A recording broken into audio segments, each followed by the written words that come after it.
Hello everyone and welcome to another trick guide video, and today we got Le Mans in Group 1, and this one is pretty interesting because you need a car that is good in the straight line. And if you're trying to use a hybrid or eventually trying to use something that it's not like one of the oldest Le Mans cars, you will most likely fall behind or just lose a couple of seconds per lap. So I do highly recommend using this car, and you can even use it in the race. I think it's going to be pretty good. So without further ado, let's get going. And let's get going with the guide. So I do highly recommend getting out of the last corner in third gear, not second. In second gear you will get probably a lot of wheel spin, and eventually you will have to upshift in third gear. But here, this is my point where I start applying the brakes. But make sure that once you apply the brakes, it's straight line braking until the last total sign, which I kind of let go of everything. Just let the car coast through this section, because if you trail brake all the way in, the car will start understeering. So keep that in mind. The car likes to understeer quite a lot. And as we go to this point, I think I kind of overdid the braking at this point. So I would kind of recommend getting a little bit less on the brakes. So about 50-60% is just about enough.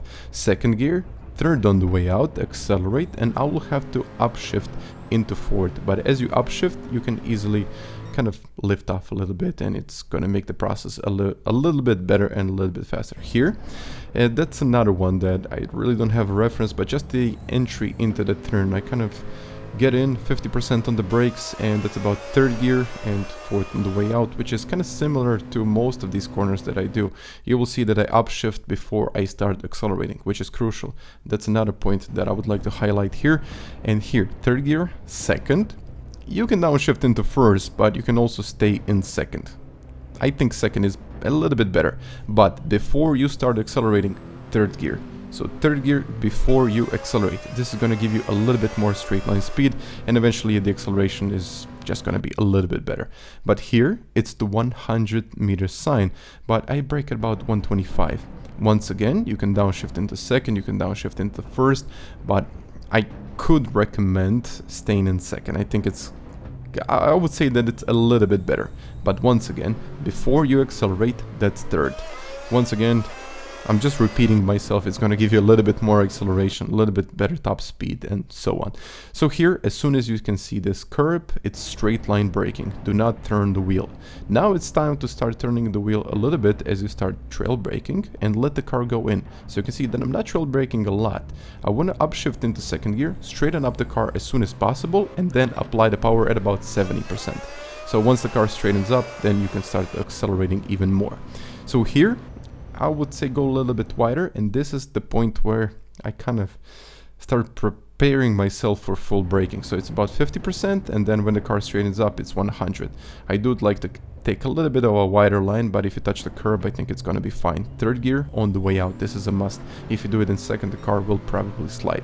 So here, this is the sign on the right, and just a little bit before it, I press the brakes in the straight line, and then once you kind of get over the curb, I think it's a good time to upshift into second gear. So timing is everything here, and I do recommend kind of getting a little bit easier on the power in second gear. So third gear is not really a problem, second is.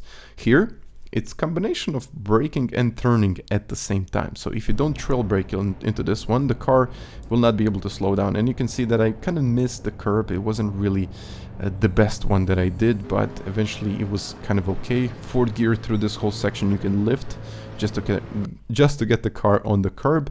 And kind of when I get over this point, it's just a tap on the brakes so the car can rotate. You can see brake and balance is at +3, so the car can easily rotate through the turn. Third gear, and just when I reach this point, it's a good time to kind of turn the car in the different direction. So the weight transition is something that you need to kind of take into account in here, but even if you miss it a little bit, I don't think it's going to make such a huge impact on your lap time. It's going to be okay, but it's not going to be like the best exit that ever existed, but in general it's going to be kind of okay.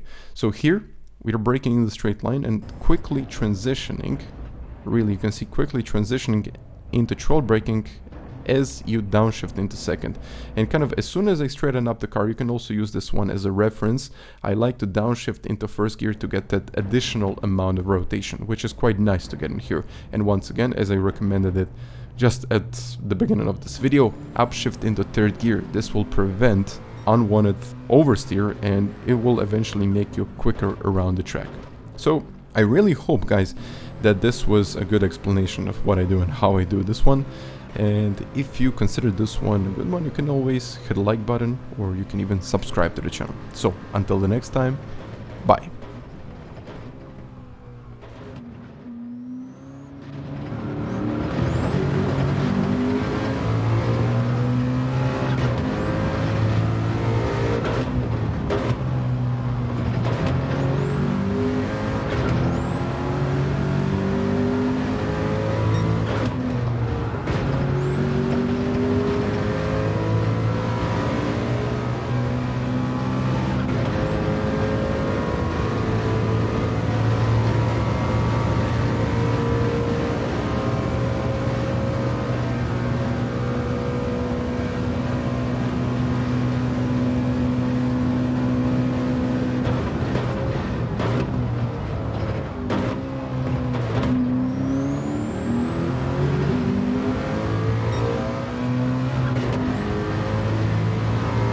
Looking good.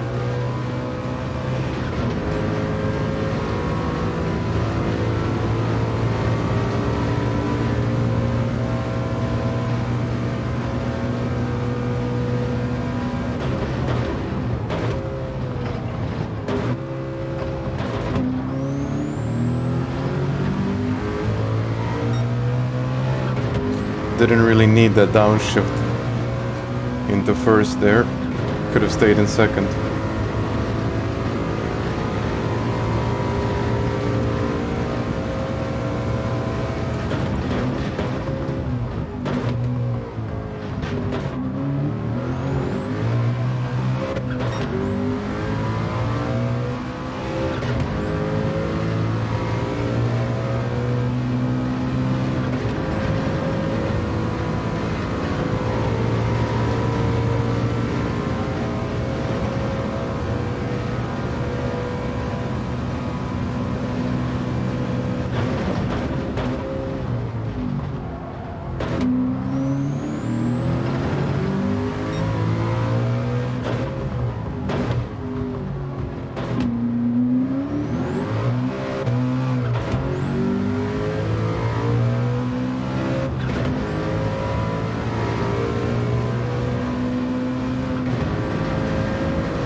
Well, I think a 16.4 is going to be okay.